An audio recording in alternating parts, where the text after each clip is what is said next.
రంగస్థలం మీద వివిధ నాట్య రీతుల్ని ప్రదర్శించి ఈ ప్రకృతిని పులకరింపజేశారు మీ అందరూ.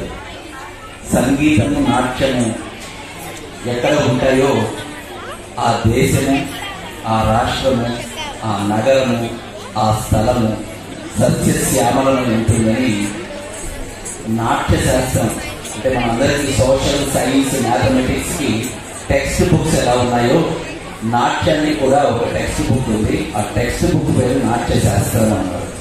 కొంచెం పెద్దవాళ్ళని మనం చెప్తున్నాం. ఈ రకంగా ఎటువంటి టాలెంట్ ఉన్నా చిన్నారులైనా సరే, పెద్దవాళ్ళు ఎందుకు చెప్పారంటే అందరూ గుర్తుపడతారు కాబట్టి వారి పేరు చెప్పారు. చిన్నారుల్లో కూడా చాలా టాలెంట్ ఉంటే వారిని కూడా ప్రపంచ రికార్డులో నమోదు చేస్తూ వారిని అంతా కూడా ప్రపంచవ్యాప్తంగా ప్రపంచ దిశ తెలిసేట్టుగా తెలియజేస్తున్నాం. సో స్వర్ణోత్సవ సంబరాలకి నిర్మలా నృత్య నికేతన్ తరపున 50,000 నేను వీరికి ఇవ్వడం జరుగుతుందని వెంకటా చక్రవర్తి గారికి తెలియజేస్తున్నాను. నిర్మలా నృత్య నికేతన్ తరపున 50,000 నేను మా సంస్థ తరపున దానికి నిర్ణయించుకున్నాను. అందరికీ నమస్కారం. నేను 5వ తరగతి చదువుతున్నాను.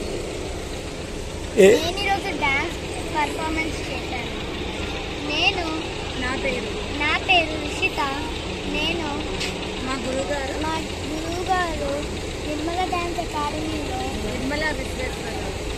మా గురువుగారి పేరు నిర్మల విశ్వేశ్వరరావు, డాక్టర్ నిర్మల విశ్వేశ్వరరావు.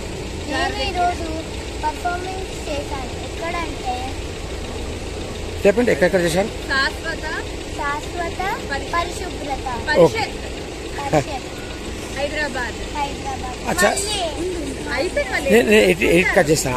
అమ్మగారు చెప్పినట్టు అది రాజు రికార్డింగ్లో. అది ఇంకొకటి, మీరు ఇక్కడ ఏ పాట మీద పర్ఫార్మెన్స్ చేశారు?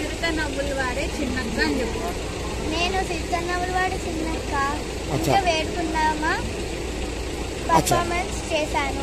మీకు డ్యాన్స్లో ఏ డ్యాన్స్ వస్తుంది? ఏ డ్యాన్స్ చేయగలుగుతారు? ఎస్. ఇంకా ఓకే. డ్యాన్స్ కాకుండా మీకు వేరే ఆర్ట్స్ ఏమైనా వస్తుందా?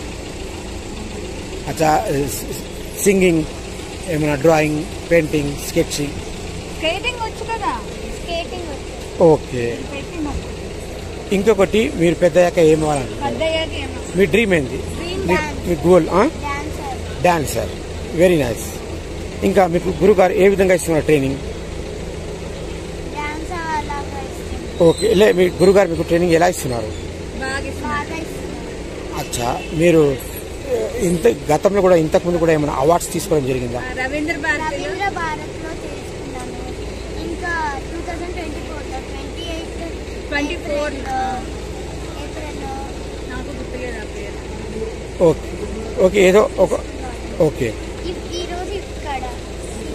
ఓకే.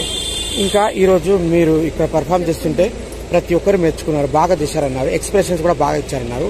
మీకు ఎలా అనిపిస్తుంది వీళ్ళందరూ మీ గురించి గొప్పగా చెప్పింటే? చాలా బాగా అనిపించింది.